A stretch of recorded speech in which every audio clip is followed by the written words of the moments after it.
How you doing there, wonderful people? This is MV Louis once again expounding on chapter 3 of Walk on Water, The Secrets Revealed.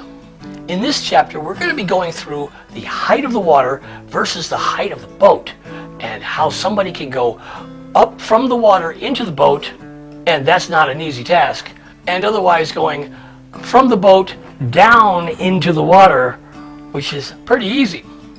Anybody can jump from the boat into the water. These words up and down are very significant. Let's get into it. There are several important points to consider when reading the following scriptural passages. Firstly, consider the word down in Matthew 14:29. It reads as follows: "And when Peter was come down out of the ship, he walked on the water to go to Jesus." Jesus was right there next to the ship.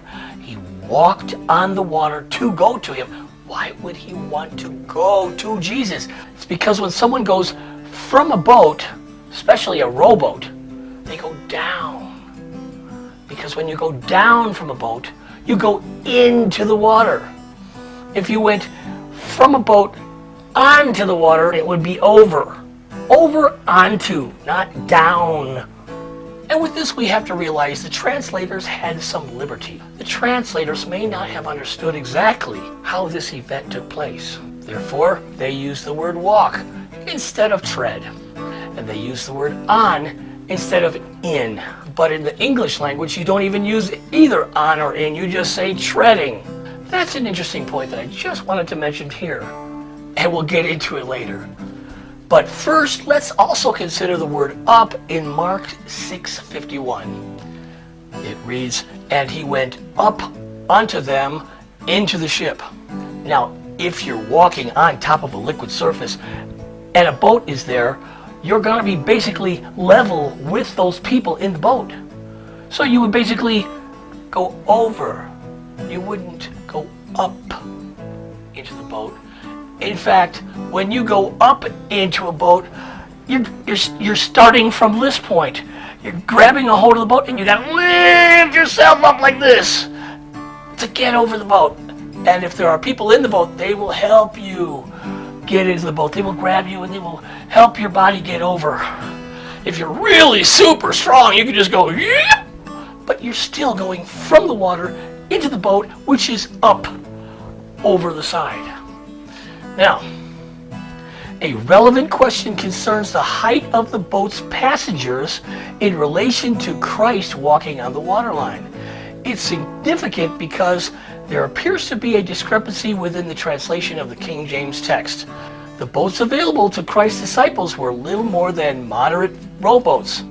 The records indicate that these boats could barely accommodate a dozen average weight men. A dozen average weight men in a rowboat is a lot of people. And in a choppy, windy, wavy environment, that's very dangerous, especially if the men didn't know how to swim. Yeah, Jesus picked some brave men to do the work of God because he knew that they were always fighting their fears. Good choice, Jesus. The Gospel of John 21, verse 8 reads, "And the other disciples came in a little ship." Now, what is a little ship? Is that something that with big sails and great big masts and... No, it's a rowboat. These guys were fishermen, and these type of fishermen had to go out, put their nets out, and hopefully they could get some fish, and they would bring them back to shore, hop out of the boats on shore, and bring these nets in. And sometimes they could bring the nets right there and put them into the boat, and then put the nets out again. And hopefully they would get more fish to bring home to market. But we're not talking about great big vessels. We're talking about rowboats. The Gospel of John, chapter 6, verse 22 reads, "Jesus went not with his disciples into the boat." We're not talking about a ship. We're talking about a boat. And how would they manipulate that boat? Of course, with oars. These images are mere representations of the sizes of boats that were used in the first century. Representative boats of the times of Christ. Anyone who's ever seen a large, heavy rowboat can begin to more clearly understand exactly what took place out on that body of water. These photos here show the different types of water-going vessels which could have been available to these small-time professional fishing operators. These small water-going crafts show the men sitting in such a craft could not sit high above the waterline. To observe such a vessel in operation with its occupants intensely rowing against the wind would be quite a sight. It's also apparent that a person standing on the waterline would stand with his head at a higher level than anyone sitting or standing in that type of boat. Thus, the person would need to get up from the boat onto the waterline if indeed to walk on top of the waterline. However, the scriptures say that Peter went down out of the ship and that Jesus went up from the water into the ship.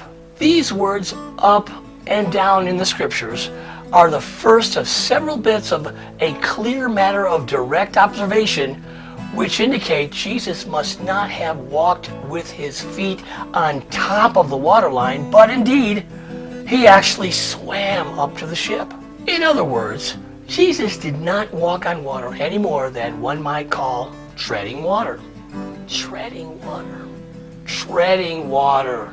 These are the first 2 points that we'll examine of the Word of God, which indicates what Jesus did was more faithful than what has been preached for centuries. Every point here will come from the King James Version Bible.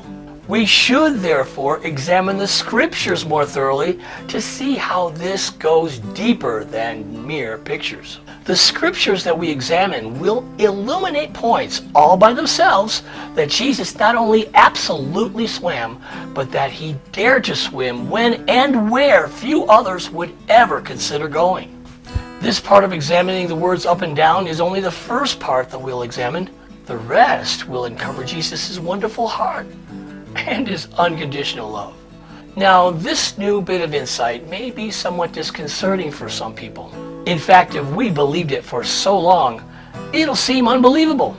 Now, no one has ever said that it's easy to receive new insight on what we've believed all our lives, but don't take this wrongly.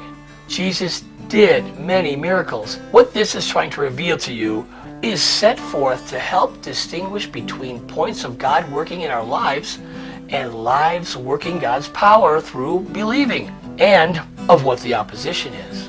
The opposition, of course, is of the teaching of doctrinal error, and then imposing it as confusing, nonsensical truth, when nonsense is not truth. Walk on Water, The Secrets Revealed, available now on Amazon, is about operating your God-given spiritual abilities. The book is about utilizing these abilities correctly to bring about practical results. It does not discredit Jesus in any way. However, it does in fact shed worlds of light on this one event, correlating it with the abundant availability of our working the mighty works of God. It does nonetheless reveal that Jesus did not walk on the water, but he did something much more marvelous. And it reveals many other points to verify this. So buckle down and let's continue on the next segment of Walk on Water, The Secrets Revealed, Explained. Okay? See you in the next one. Be good.